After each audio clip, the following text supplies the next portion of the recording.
Je vous explique. Mais avant ça, parlons de tufa.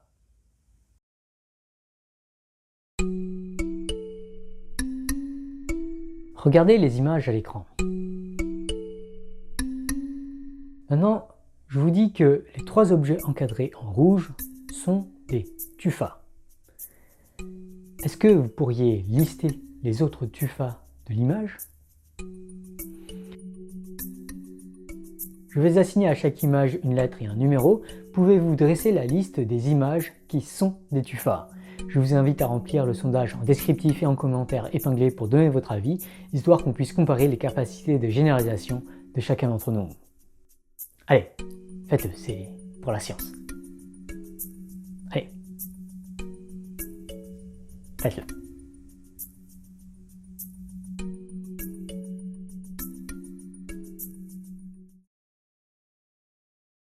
Cette expérience a été réalisée par la chercheuse Lauren Schmidt, alors doctorante au MIT.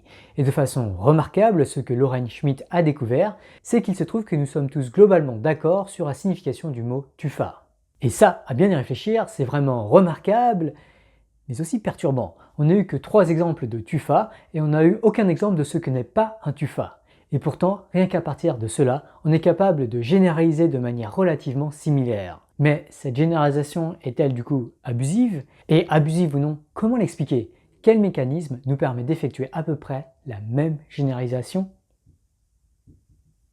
Voilà une question fondamentale en psychologie puisque l'apprentissage de la langue par les enfants, et d'ailleurs par les adultes souvent aussi, cet apprentissage s'appuie beaucoup sur la généralisation à partir de très peu de données et souvent uniquement à partir de données d'exemples positifs. Par exemple, un enfant peut apprendre facilement ce qu'est un poisson à partir de très peu d'exemples d'images de poissons. Mais à quelle règle obéit alors cet apprentissage de l'enfant? Quel algorithme exécute le cerveau des enfants? Et comment un gamin ou une gamine en vient-il ou tel à affirmer que les baleines sont des poissons?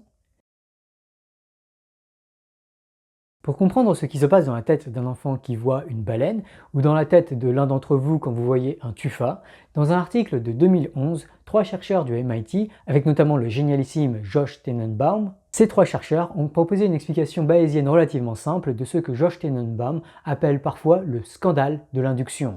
L'idée des 3 auteurs, c'est que l'ensemble des choses peut naturellement être structuré sous la forme d'un arbre. Dans le jargon, on parle de modèle bayésien hiérarchique, qui a d'ailleurs à voir avec les graphes causaux dont on a parlé dans l'épisode 22. Les auteurs présentent en particulier une manière bayésienne de construire un arbre pour classer différents objets et des algorithmes pour y arriver en pratique. Et bon, c'est un peu compliqué donc je ne vais pas détailler leur méthode, je vais juste dire que ça fait appel à un concept assez cool appelé le processus du restaurant chinois. C'est un vrai truc de machine learning. De façon cruciale, les auteurs montrent que, à force de voir des animaux ou des objets étranges, nos cerveaux ont affiné inconsciemment de tels arbres bayésiens qui nous permettent de classer les objets, y compris quand on n'a pas de mots pour identifier les catégories. Mais alors, sachant un tel arbre, la généralisation des tufas devient une procédure simple et naturelle.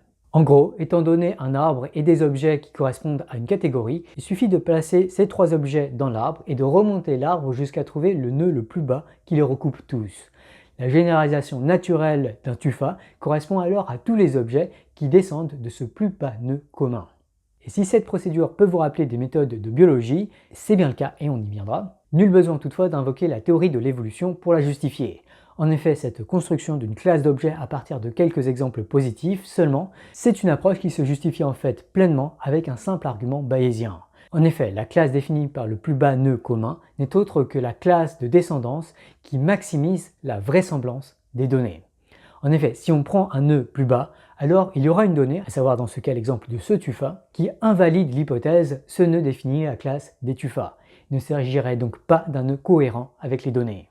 Mais à l'inverse, si on prend un nœud plus haut, alors chaque donnée devient moins probable car il y a davantage de données qui auraient pu être identifiées comme des tufas. L'hypothèse le nœud haut définit la classe des tufas collerait alors beaucoup moins avec les données que l'hypothèse le plus bas nœud commun définit la classe des tufas. Sachant cet arbre pour structurer les objets, il y a alors quelque chose de profondément rationnel, ou disons au moins bayésien, dans le scandale de l'induction. Alors, il y aurait des subtilités à ajouter à cela, comme le fait d'invoquer un a priori sur ce que sont les tufas, notamment lorsqu'on en parle pour une raison spécifique. Le fait d'avoir un raisonnement plus probabiliste, qui conclurait davantage en le plus bas nœud commun définit probablement la classe des tuffas, ou le fait que l'enseignant peut vouloir identifier les tuffas dans toute leur diversité pour augmenter la crédence en l'hypothèse le plus bas nœud commun définit probablement la classe des tuffas. Mais comme cette vidéo va déjà être assez longue, je vais vous laisser méditer tout cela tout seul, car j'ai surtout envie de revenir aux baleines. De façon remarquable, tout ce raisonnement bayésien construit par les chercheurs en neurosciences et en machine learning colle en fait parfaitement avec la phylogénie, c'est-à-dire la branche de la biologie qui étudie l'arbre du vivant. En fait, de nos jours, la construction même de cet arbre est souvent automatisée par des algorithmes qui s'appuient justement sur des modèles bayésiens hiérarchiques. De surcroît, en phylogénie, la construction de l'arbre du vivant répond à la quête de l'histoire du vivant. En effet, les biologistes cherchent à faire en sorte que les nœuds qui lient les espèces animales correspondent à l'existence d'un ancêtre commun. Par exemple, pour identifier les mammifères, techniquement, les biologistes vont d'abord construire l'arbre du vivant à partir des ressemblances morphologiques comme la structure osseuse ou la capacité d'allaiter. Ensuite, les biologistes vont identifier le plus bas nœud commun à tous les animaux qu'ils considèrent être des mammifères. Tous les descendants de cet ancêtre commun sont alors qualifiés de mammifères. Cette approche moderne a amené les biologistes à souvent chambouler leur représentation du vivant et à par exemple considérer que les baleines sont en fait davantage proches des humains qu'elles ne le sont des requins.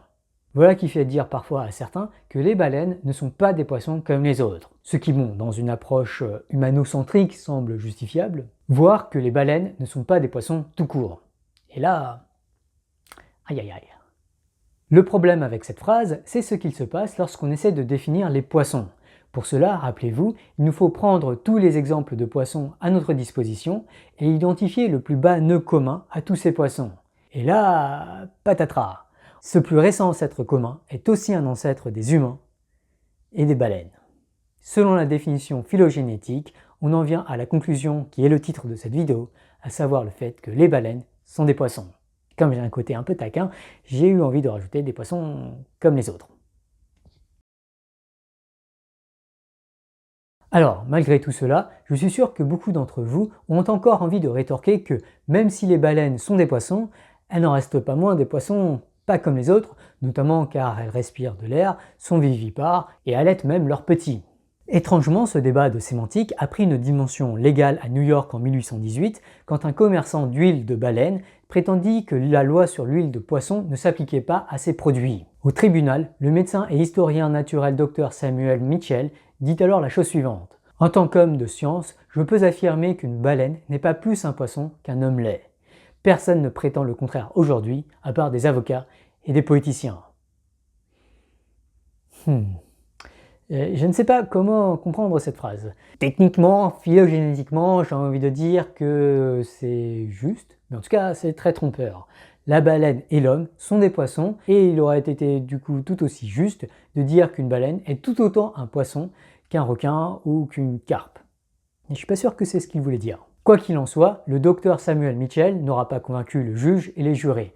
Légalement, la baleine fut reconnue comme un poisson et le commerçant a dû payer une amende pour ne pas avoir payé la taxe sur l'huile de poisson. Mais vous pourriez me dire, il semble quand même y avoir un sens selon lequel les baleines ne sont pas comme les autres poissons. Après tout, elles n'ont pas de branchies ni d'écailles. Et en effet, justement, la définition Wikipédia des poissons les décrit comme des animaux vertébrés aquatiques à branchies pourvus de nageoires dont le corps est généralement couvert d'écailles. Selon cette définition, qui pour le coup n'est absolument pas phylogénétique, les baleines ne sont en effet pas des poissons. Mais cette définition n'étant pas cohérente avec l'arbre du vivant, étrangement, elle pousse des biologistes à considérer qu'elle n'est pas scientifiquement valide, et que, selon la science, il serait plus juste de considérer que les poissons n'existent pas. Il y a même des livres qui le prétendent. Et ça, à bien y réfléchir, c'est une expression extrêmement bizarre. La prochaine fois qu'on me demande au restaurant si je mange du poisson, dois-je vraiment rétorquer « Désolé, je ne peux pas manger ce qui n'existe pas ». En fait, ce qu'il faut bien voir, c'est que la nature des poissons est profondément modèle dépendante. Dans le modèle phylogénétique du vivant, les poissons incluent les requins, les baleines et les humains. Dans la définition wikipédesque, les baleines et les humains ne sont pas des poissons. Et ça, c'est parce que la définition de Wikipédia n'est pas phylogénétique, elle est phénotypique, C'est-à-dire que la classification du vivant selon cette définition de Wikipédia correspond aux attributs physiologiques des animaux. Mais, et j'aimerais insister dessus, la définition phénotypique de Wikipédia ne correspond pas à la définition phénotypique intuitive de ceux qui observent les animaux de loin. Cette définition intuitive, qui est celle des enfants et sans doute celle du grand public des années 1800, c'est sans doute davantage une définition comme un poisson est un animal marin avec des nageoires. Et en ce sens intuitif, les baleines sont des poissons. Et d'ailleurs le mot cétacé, qui regroupe les baleines et les dauphins entre autres, ça signifie littéralement grand poisson. Clairement, il y a un modèle du vivant utilisé par nos ancêtres dans lequel les baleines sont des poissons. Ou du moins, on semble pouvoir dire étymologiquement que les baleines sont des poissons. Mais il y a mieux, et même beaucoup mieux pour comprendre la modèle dépendance de la classification du vivant. Dans un article remarquable de 2008, Charles Kemp et Joshua Tenenbaum, encore lui, ont conçu un modèle bayésien hiérarchique capable de structurer le vivant non seulement sous la forme d'un arbre de descendance, mais aussi sous la forme de graphes de similarité, un peu comme ceux qu'on voit souvent circuler sur Twitter. Et ce que leurs expériences ont montré, c'est que, bon, d'un côté, la forme de Bayes est redoutablement efficace pour identifier les meilleurs modèles pour décrire des données, c'est une forme de méta-apprentissage incroyablement puissante, mais surtout, deuxièmement, la classification du vivant évolue au fur et à mesure qu'on considère davantage de caractéristiques du vivant. En étudiant que 5 aspects du vivant, les modèles bayésiens en viennent à regrouper les baleines avec les dauphins et les phoques, mais aussi avec les truites et les saumons, et même avec les pingouins, les alligators et les iguanes. Mais de façon intéressante, en considérant davantage de caractéristiques, les modèles bayésiens en viennent à regrouper les baleines plus spécifiquement avec les dauphins et les phoques, et aussi avec les pingouins. Et avec davantage de caractéristiques encore, on s'approche d'une classification plus proche de la classification phylogénétique. Néanmoins, et j'insiste bien dessus, le modèle du vivant ainsi obtenu n'aura aucune raison de coïncider avec le modèle phylogénétique du vivant. Après tout, à cause de la convergence évolutive évoquée dans cette vidéo de Dirty Biology, il faut s'attendre à ce que de nombreuses espèces historiquement très différentes soient néanmoins phénotypiquement très similaires. On aurait alors deux modèles différents, tous deux entraînés avec extrêmement de données, mais qui classifieraient le vivant de manière différente. Et alors, il pourrait subsister des biologistes parmi vous qui persistent à penser que le modèle phylogénétique du vivant demeure alors néanmoins plus vrai que le modèle phénotypique. Sauf que, bon, d'un côté on peut douter du fait que le concept même d'arbre du vivant est vrai. Cet article prétend au contraire que l'arbre du vivant organise les données de manière utile sans postuler une vérité évolutionniste fondamentale. Mais surtout, comme le signale parfaitement cette citation, il y a sans doute davantage lieu de se demander si telle ou telle classification du vivant est utile pour synthétiser la structure et la variété du vivant. Des modèles non phylogénétiques peuvent alors être d'une utilité parfaitement complémentaire aux modèles phylogénétiques, notamment quand il s'agit par exemple de décrire les stratégies développées par le vivant pour survivre dans tel ou tel environnement. Bref, vous avez peut-être l'impression que je pinaille avec les définitions, et c'est vrai que ces discussions de sémantique me paraissent beaucoup moins importantes que la première partie de cette vidéo. Mais je tiens néanmoins à souligner que si vous êtes biologiste ou philosophe et souhaitez affirmer que les baleines ne sont pas des poissons, alors il vous faudrait sans doute vivement questionner d'autres affirmations comme les oiseaux sont des dinosaures ou les humains sont des singes. Plutôt que de reprendre sèchement ceux qui, à partir de définitions phénotypiques, concluent que les oiseaux ne sont pas des dinosaures ou que les humains ne sont pas des singes, il serait peut-être préférable de reconnaître l'intérêt pratique du modèle phénotypique du vivant avant de présenter aussi l'intérêt scientifique du modèle phylogénétique.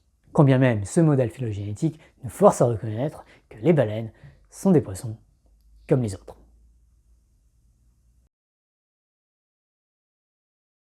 Pour finir cette vidéo, j'aimerais insister plus encore sur la notion de réalisme modèle dépendant que j'ai découverte dans le livre The Grand Design de Stephen Hawking et Leonard Mlodinow. Alors malheureusement, les deux auteurs ont adopté un ton très hautain et mal informé vis-à-vis de la philosophie, ce qui a conduit à une levée de boucliers chez les philosophes. Néanmoins, l'idée philosophique de Hawking et Mlodinow me semble très intéressante, en tout cas elle a bouleversé ma compréhension des sciences. Mais surtout, cette idée me semble être une conséquence naturelle du bayésianisme. En bref, selon cette philosophie, le mot existence doit systématiquement être rattaché à un modèle considéré. Ainsi, si on veut être précis, il ne faudrait jamais parler de la force de gravité de manière absolue. L'existence de cette force devrait être subordonnée à un modèle dans lequel on raisonne vis-à-vis du monde. Dès lors, il y aurait des modèles où la force de gravité existe, comme la physique newtonienne, et des modèles où elle n'existe pas, comme la relativité générale ou le modèle standard des particules. De même, il y a des modèles où les particules de lumière, appelées photons, existent, comme la mécanique quantique, et des modèles où elles n'existent pas, comme l'électromagnétisme de Maxwell. Voilà qui pourrait clarifier ce que les biologistes entendent par « les poissons n'existent pas ». Pour être plus rigoureux, ce qu'il faudrait dire, c'est que dans le modèle phylogénétique du vivant, il n'existe pas de clade, c'est-à-dire de groupe défini par les descendants d'un ancêtre commun. Il n'existe donc pas de clade qui regroupe la truite et la dipneuste, mais pas les baleines et les humains. Pour cette raison, le concept intuitif de poisson et la définition Wikipédia de poisson n'existent pas dans le modèle phylogénétique. Et en un sens, il s'agit là d'un feature du modèle phylogénétique et pas d'un bug, puisqu'il permet de clarifier la structure phylogénétique du vivant en empêchant l'introduction de concepts buggés. Un peu comme certains langages de programmation vous empêchent de construire certains objets parce que vous risquez d'écrire des incohérences. Et bien d'une certaine manière, de la même manière, on pourrait dire que les poissons n'existent pas en théorie quantique des champs ou dans le modèle standard de la physique des particules, et qu'il ne s'agit non pas là d'un bug, mais d'une feature de ces modèles. Et alors, on pourrait continuer à penser qu'il existe un vrai modèle du monde et qu'une définition ou un concept peut être considéré vrai s'il existe dans ce vrai modèle du monde. Sauf que, en pratique, quand bien même ce vrai modèle existerait, le construire est extrêmement difficile, voire impossible, voire inutile, car ce modèle pourrait être alors trop complexe à penser et à exploiter. En pratique, notamment lorsque vous allez chez le poissonnier, il est sans doute préférable d'exploiter un modèle utile du monde, par exemple un modèle du monde qui classe le vivant par le goût de leur chair, ou peut-être de façon plus éthique, par la souffrance que l'animal endure lorsqu'il est pêché. Bref, vous connaissez le point de vue bayésien sur toutes ces questions, tous les modèles sont faux, mais certains sont utiles.